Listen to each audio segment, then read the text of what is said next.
Hello and assalamu alaikum. My name is Sanaullah Jamali. I'm a student of MBBS.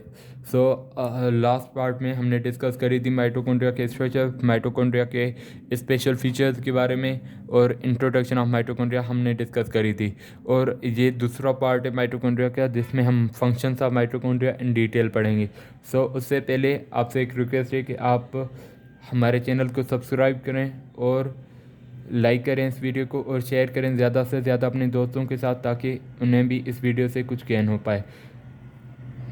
आइए हम चलते हैं हमारे टॉपिक की तरफ। हमारा टॉपिक है फंक्शंस ऑफ माइटोकॉन्ड्रिया। माइटोकॉन्ड्रिया के कौन कौन से फंक्शंस होते हैं?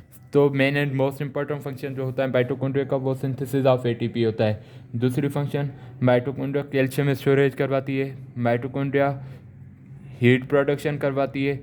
सेल स्पेसिफिक होती है। ये इसका माइटोकॉन्ड्रिया का बहुत बड़ा इंपॉर्टेंट रोल होता है अपोप्टोसिस के अंदर।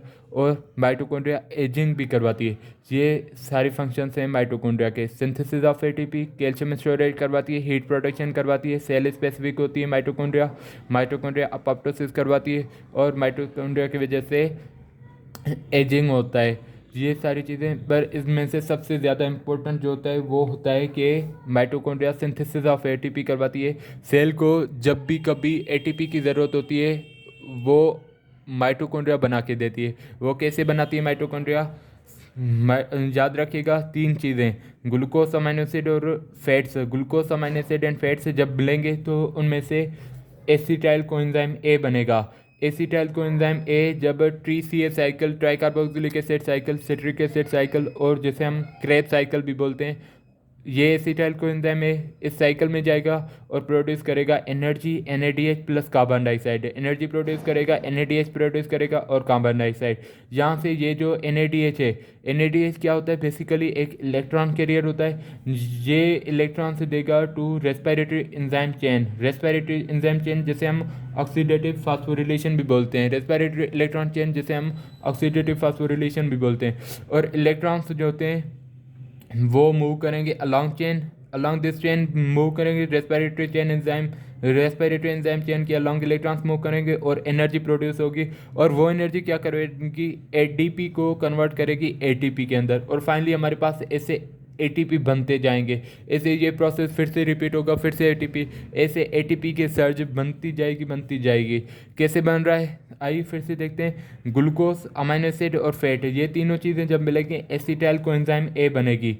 ग्लूकोज, अमीनो एसिड और फैट तीनों चीज़ें मिलेंगी तो एसिटाइल कोएंजाइम ए बनेगी। एसिटाइल कोएंजाइम ए try carboxylic acid cycle, citric acid cycle और क्रेब साइकिल में जाएगी तो वहाँ से NADH, energy plus carbon dioxide, ये तीनों चीज़ें बनेगी। NADH, energy, carbon dioxide. NADH जो होता है वो इलेक्ट्रॉन कैरियर होता है। ये इलेक्ट्रॉन देगा रेस्पिरेटरी एंजाइम चेन को। रेस्पिरेटरी एंजाइम चेन जैसे हम ऑक्सीडेटिव फास्फोरिलेशन बोलते हैं। इलेक्ट्रॉन्स जो होते हैं वो मूव करेंगे अलॉन्ग दिस चेन और एनर्जी प्रोड्यूस होगी। रेस्पिरेटरी एंजाइम चेन के अलॉन्ग इलेक्ट्रॉन्स मूव करेंगे और एनर्जी प्रोड्यूस होगी। और वो एनर्जी क्या करेगी?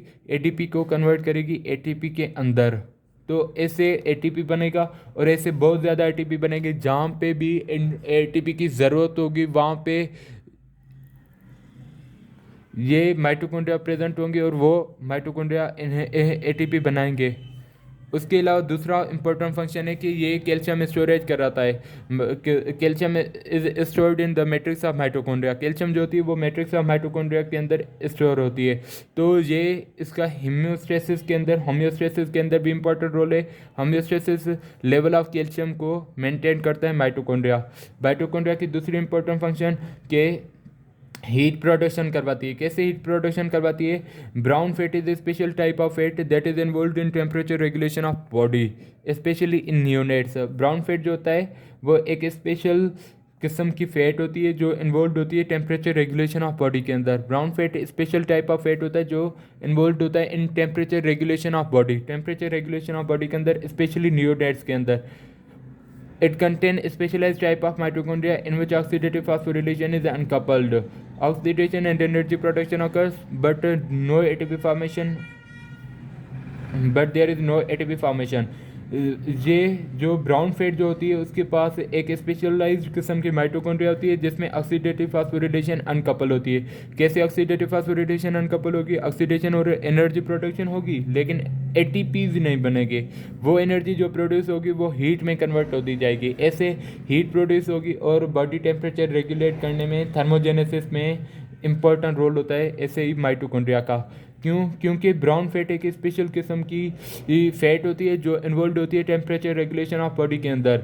ये ब्राउन फैट के पास स्पेशलाइज्ड टाइप ऑफ माइटोकॉन्ड्रिया होता है जो ऑक्सीडेटिव फास्फोरिलेशन करवाता है और उसमें ऑक्सीडेटिव फास्फोरिलेशन अनकपल होती है। मीन्स ऑक्सीडेशन होगी और एनर्जी भी प्रोड्यूस होगी, लेकिन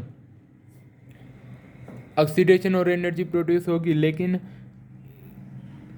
जो भी एनर्जी प्रोड्यूस होगी वो कन्वर्ट हो जाएगी हीट के अंदर, तभी हीट प्रोडक्शन होगी और इससे थर्मोजेनेसिस का प्रोसेस कहा जाता है जो माइटोकॉन्ड्रिया करवाता है।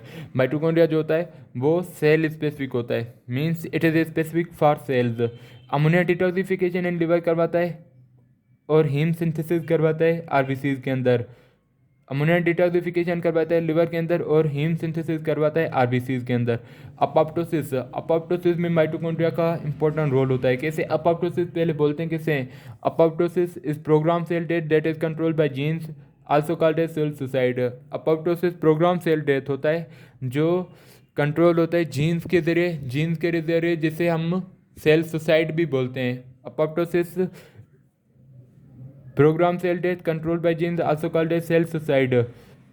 ये जीन्स की वजह से कंट्रोल होता है। और माइटोकॉन्ड्रिया जो एंजाइम्स वो एंजाइम्स जो इन जीन्स को कंट्रोल कर रहे होते हैं उन एंजाइम्स को एक्टिवेट करता है। तो ये जीन्स प्रोग्राम सेल डेथ करवाते हैं जिसे हम अपोप्टोसिस बोलते हैं। माइटोकॉन्ड्रिया क्या करेगा? Plays important role in apoptotic process by activating specific enzymes for this process. ये स्पेसिफिक एंजाइम्स जो होंगे इन जीन्स के लिए उन्हें एक्टिवेट कर देगा और ये जीन्स एक्टिवेट हो जाएंगे तो फिर ये जीन्स प्रोग्राम सेल डेथ करवाएंगे जिसे हम अपोप्टोसिस बोलते हैं। Apoptosis is program cell death control by genes also called as cell suicide.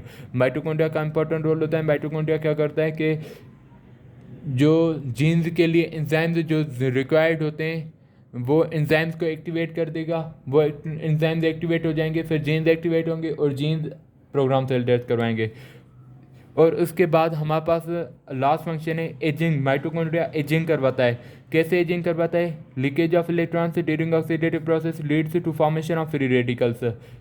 Electrons जो होते हैं, जो ऑक्सीडेटिव प्रोसेसेस होते हैं उनके दौरान इलेक्ट्रॉन की लीकेज होती है और उसकी वजह से क्या बनते हैं? फ्री रेडिकल्स बनते हैं।